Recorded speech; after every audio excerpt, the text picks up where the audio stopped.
Hello বন্ধুরা, আমি স্টেরিসপেন ব্লগসে তোমাদের আরও একবার স্বাগত জানাই। আগের ব্লগটা যদি দেখে থাকো তাহলে আমি কিন্তু বলেছিলাম এরপরে তোমাদের জন্য আরও অনেকগুলো ব্লগ আসছে, আর তাতে কিন্তু আছে অনেকগুলো চমক। তাই আমরা অ্যানিভার্সারি উপলক্ষে ঠিক করেছিলাম এক জায়গায় ঘুরতে যাব। কোথায় ঘুরতে যাচ্ছি দাঁড়াও, পুরো ভিডিওটা তোমরা দেখলে অবশ্যই বুঝতে পারবে আমরা কোথায় ঘুরতে যাচ্ছি। তার জন্য কিন্তু ফুল ভিডিওটা তোমাদের দেখতেই হবে। এই ভিডিওতে তোমাদের অবশ্যই আমি জানাবো যে কোথায় আমরা ঘুরতে যাচ্ছি, আর অবশ্যই কি কি খেলাম সেই সবগুলোর ভিডিও কিন্তু তোমরা এখানে অবশ্যই পেয়ে যাবে। তার জন্য পুরো ভিডিওটা দেখতে হবে। আমরা রাত্রেবেলায় ট্রেনে উঠে পড়লাম, আর উঠে খেয়ে নিলাম গরম গরম রুটি আর মটর পনির। আমি বাড়ি থেকেই করে নিয়ে গেছিলাম। বাইরে থেকে খুব একটা কেনা খাবার আমি রাত্রেবেলা ট্রেনে উঠে খাই না, তাই দেখো রাত্রেবেলা আমরা এইগুলোই খেয়েছিলাম। খাওয়া দাওয়া সেরে তারপরে ঘুম করে নিলাম। ঘুম থেকে উঠেই নেমে পড়লাম সেই জায়গায় যেখানে আমরা যাচ্ছি, সেই স্টেশনে আমরা নেমে পড়লাম।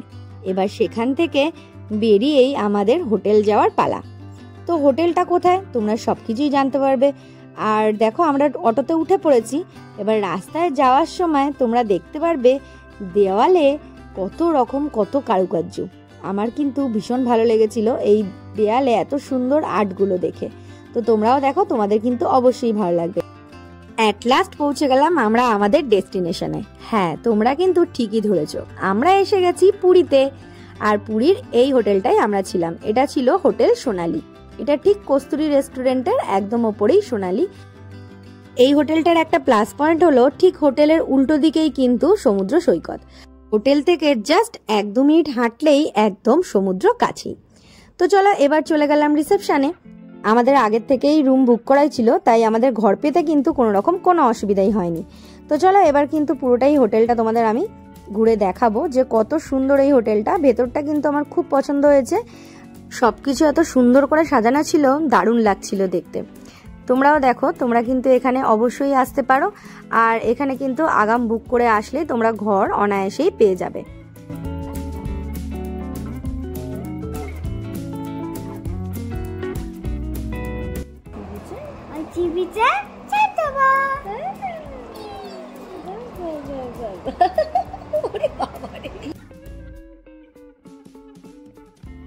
এবার চলো হোটেলটার ভেতরে তোমাদের দেখাই।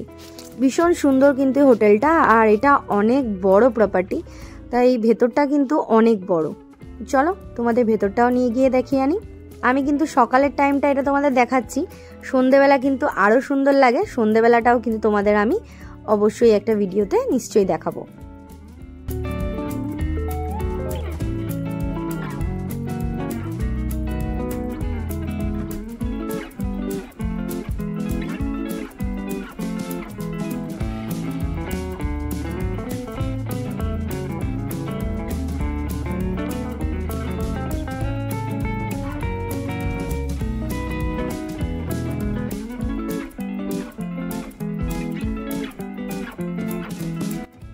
তারপর চললাম আমরা আমাদের রুমে।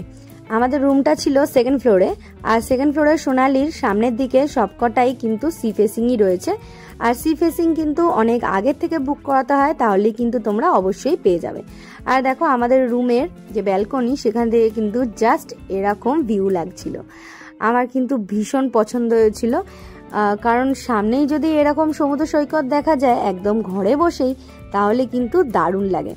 তোমাদের কেমন লাগলো আমায় কিন্তু অবশ্যই জানিও। আমার কিন্তু ভীষণ ভালো লেগেছে।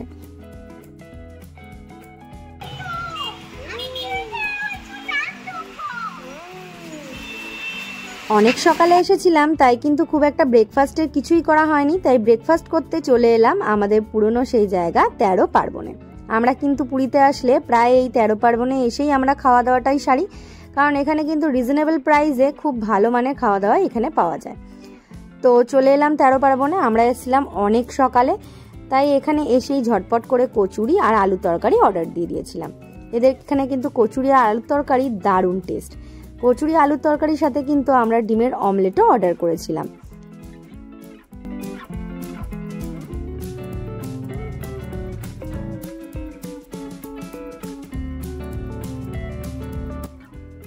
হটপট করে খাওয়া দাওয়া সেরে তারপর চলে গেলাম সি বিচে। উফ, মনটা যেন একদম শান্ত হয়ে গেল। এই ব্যস্ত লাইফে যদি বছরে একবার দুবার এরকম হাওয়া বদল করতে এইসব জায়গায় আসাই যায় তাহলে মন্দ হয় না, কি বলো? আমার কিন্তু ভীষণ ভালো লাগে। আমার সমুদ্রও যেরকম ভালো লাগে, আমার কিন্তু পাহাড়ও তেমনই ভালো লাগে। পাহাড় একটু বেশি ভালো লাগে, তবে পাহাড়ের সৌন্দর্য একরকম আর সমুদ্রের সৌন্দর্য একরকম, দুটো দুই রকম। আমার কিন্তু দুটোই ভীষণই পছন্দের। তারপরে দেখো তোজো আর তোজোর বাবা মিলে নিয়ে চলে এলো ডাব। সমুদ্রের বিচে বসে ডাব খাওয়ার মজাই কিন্তু আলাদা। আর এই দেখো বাপ বেটা মিলে কিন্তু একই ডাব থেকেই দুজনেই জল খাচ্ছে। আর এই দেখো তোজো বলছে না আমি একাই খাবো। দেখো ওর কিন্তু ভীষণ ভালো লাগে ডাব, তাই ওকে আমরা চেষ্টা করি রোজই ডাবটা খাওয়ানোর। এই সময় কিন্তু প্রচন্ড রোদ ছিল, তাই আমরা আবারও আমাদের হোটেলের রুমে ফিরে গেলাম। আর সেখানে গিয়ে দেখো বাবা আর ছেলে দারুণ নাচ শুরু করেছে। তোজো কিন্তু ভীষণ খুশি হয়ে গেছিল। দুপুর গড়াতে আমরা আবারও হাজির বিচের সামনে। তোজোর আর খুশি ধরে না, দেখো একবার কি মজাই না পাচ্ছে। ও কিন্তু ভীষণ ভালোবাসে সমুদ্র, আর ওকে একবার সমুদ্র আনলে জল থেকে তোলা ভীষণই মুশকিল।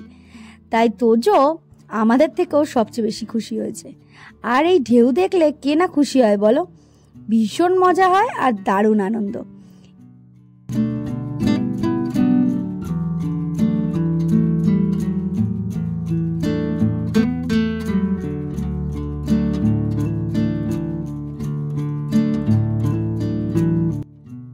সমুদ্রে গেলে আমি দেখেছি অনেক রকম অনেক কাণ্ড কারখানাই দেখতে পাওয়া যায়। আর এই দেখো একরকম বাচ্চাটাকে পুরো বালির মধ্যে ঢুকিয়ে চাপা দিয়ে দিচ্ছে। এ কি কাণ্ডজ্ঞান বলো তো? যাই হোক, দেখতে কিন্তু হেভি মজা লাগছিল।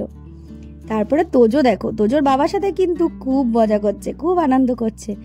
ওই মনে হচ্ছে আমাদের থেকে সবচেয়ে বেশি খুশি হয়েছে। আর তোজোর খুশিতেই আমাদের খুশি।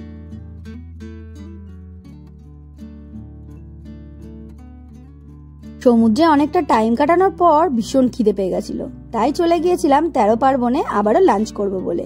আর আমরা নিয়েছিলাম ভেজ থালি, আর তার সাথে আলাদা আলাদা আমরা মাছও নিয়েছিলাম।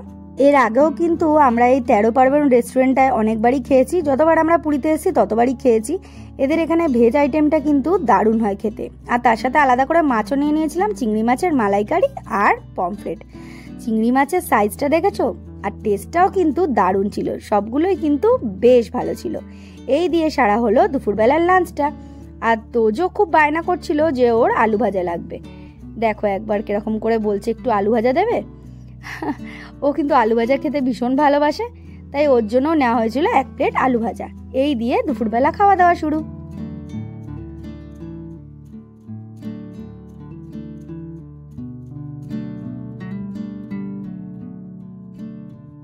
তারপর দুপুরবেলা খাওয়া দাওয়ার পর আইসক্রিম। তোজো কিন্তু আইসক্রিম খেতে ভীষণ ভালোবাসে, আর দেখো একবার আইসক্রিমে কখনো না নেই।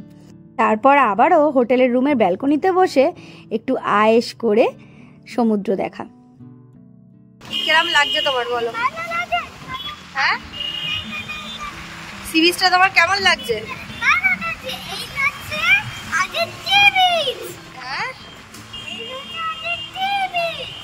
এগুলো তোমাদের সি বিচ? এটা তোর সি বিচ? ও মা বাবার আর ওর সি বিচ। তারপর বিকেল হওয়াতেই বিচের সামনে আবার বসে 1 কাপ গরম গরম কফি। উফ, এর স্বাদই যেন বদলে গেছিল। আমরা যখন কফি খাচ্ছিলাম দেখো সামনে এই 2টো উট এসে হাজির। এত সুন্দর সাজিয়েছে না উটগুলোকে, কি বলবো, দারুণ লাগছিল দেখতে। আর দেখে মনে হচ্ছিল উটগুলো মনে হয় একে অপরের সাথেই কথা বলছে, আর বলছে চলো বন্ধু, অনেক হলো, এবার বাড়ি যাওয়ার পালা। তারপর আমরা সন্ধে হওয়াতেই একটুখানি বিচে একটু ঘোরাঘুরি করলাম। আর সন্ধেবেলার বিচের দৃশ্য কিন্তু অন্যরকম হয়ে যায়। এত সুন্দর লাইট, এত দোকানপাতি সব খুলে যায়, প্রচুর রকম খাবার দাবার দোকান, শোপিস, প্রচুর জিনিসপত্র পাওয়া যায়। আর আমার অবস্থা হয়েছিল ঠিক ঢেকির মতন, যে ঢেকি স্বর্গে গেলেও ধান ভাঙে, তাই কথা কিন্তু আমার ক্ষেত্রে একদম সঠিক। আমি যেখানেই যাই সেখানেই ফুচকা খুঁজি। আর সেখানে গিয়ে দেখলাম যে কার কাছে ফুচকা সবচেয়ে ভালো পাওয়া যায়। তো দেখলাম এইখানের ফুচকাটা কিন্তু ভীষণই ভালো। ফুচকাতে কিন্তু কখনোই না নেই আমার, তাই ফুচকা কিন্তু একদম মাস্ট। আর নিয়ে নিলাম ফুচকা। ওফ, দারুণ লাগছিল খেতে, জানো তো। তারপরে এখানে দেখলাম মদন মোহন বিক্রি হচ্ছে। আর পুরীতে যাব মদন মোহন খাবো না, তা কি কখনো হয়?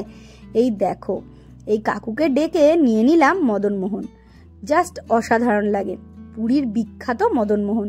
তোমরা যদি না ট্রাই করো, একবার ট্রাই করো কিন্তু। তারপর দেখলাম স্যান্ড আর্ট। তোমরা কিন্তু এটা জানো যে পুরীর অনেক জায়গায় অনেক বিচে কিন্তু এরকম স্যান্ড আর্ট দেখতে পাওয়া যায়। আমরা যেহেতু স্বর্গদ্বারের সামনেই ছিলাম, তাই এখানেও দেখলাম প্রত্যেক দিনই কিন্তু এখানে এরকম স্যান্ড আর্ট তৈরি করা হয়। আর শিল্পীরা কিন্তু এটা বানিয়ে অনেকটাই টাকা ইনকাম করে, কারণ এখন নিয়ম হয়ে গেছে এই স্যান্ড আর্টের সামনে যদি তোমরা ছবি তোলো তাহলে কিন্তু তোমাদের কিছু হলেও দিতে হবে। আর খুব সুন্দর লাগছিল দেখতে। তারপর পুরীর বিচের ওপরে যে মার্কেটটা সেটা ঘুরে দেখলাম।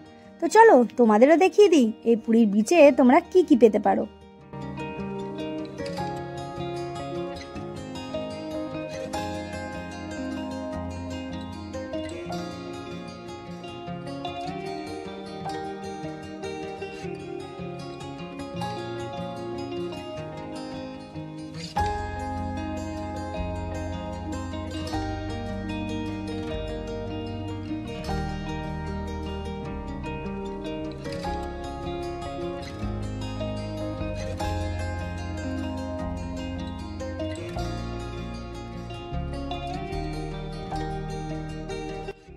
স্বর্গদ্বার দিয়ে যাওয়ার সময় দেখলাম এই মন্দিরটা। আমি কিন্তু অনেকবার পুরীতে গেছি, কিন্তু এই মন্দিরটা চট করে আমার চোখে পড়েনি। এই মন্দিরটা দিয়ে দেখলাম, দারুণ লাগলো আমার। কিন্তু এই মন্দিরটার নাম কি আমি ঠিক জানি না। তোমরা যদি কেউ জেনে থাকো তাহলে কিন্তু কমেন্ট বক্সে আমাকে অবশ্যই জানিও।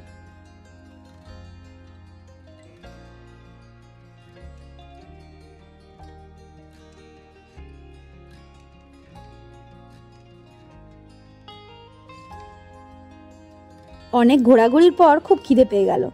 এবার তো ডিনারের পালা। আমরা চলে গেলাম বিদেশ ঘর বলে একটা রেস্টুরেন্টে। এই রেস্টুরেন্টটাও কিন্তু ভীষণই ভালো, অনেক নাম আমি শুনেছিলাম, তো খাওয়ার ইচ্ছে ছিল, তাই চলে গেলাম বিদেশ ঘর এই রেস্টুরেন্টটায়। আর সেখানে গিয়ে কিছু হালকা ফুলকাই অর্ডার দিলাম। খুব বেশি রিচ আমি অর্ডার দিইনি, একটু হালকা ফুলকাই খাবো, তাই আমরা অর্ডার দিয়েছিলাম বাটার নান আর চিকেন ভর্তা। তো চলে এলো আমাদের সামনে বাটার নান আর চিকেন ভর্তা। দেখে কিন্তু দারুণ লাগছিল, আর টেস্টও কিন্তু অনবদ্য ছিল। এই দিয়ে সারা হলো রাতের ডিনারটা।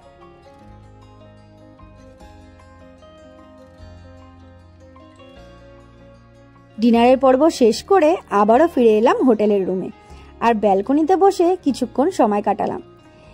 একরকম অন্য আমি পুরী দেখতে পাচ্ছিলাম, একদম নিস্তব্ধ সমুদ্র সৈকত। ভীষণ ভালো লাগছিল, এক অন্য রকম নিস্তব্ধতা, ভীষণ সুন্দর। আমার এই ছোট্ট ভিডিওটা যদি তোমাদের ভালো লাগে তাহলে অনুরোধ রইল একটা লাইক করে দিও, আর কমেন্টে জানিও তোমাদের কেমন লাগলো। আর হ্যাঁ, নতুন বন্ধুরা থাকলে কিন্তু অবশ্যই সাবস্ক্রাইব করে নিও, আর বেল আইকনটা কিন্তু অবশ্যই প্রেস করো। আর এরপরেও কিন্তু তোমাদের জন্য আরও অনেক অনেক ব্লগ আসছে, তো অবশ্যই দেখো তোমরা সবাই, আর ফুল ভিডিওটা দেখার চেষ্টা করো। Thanks for watching.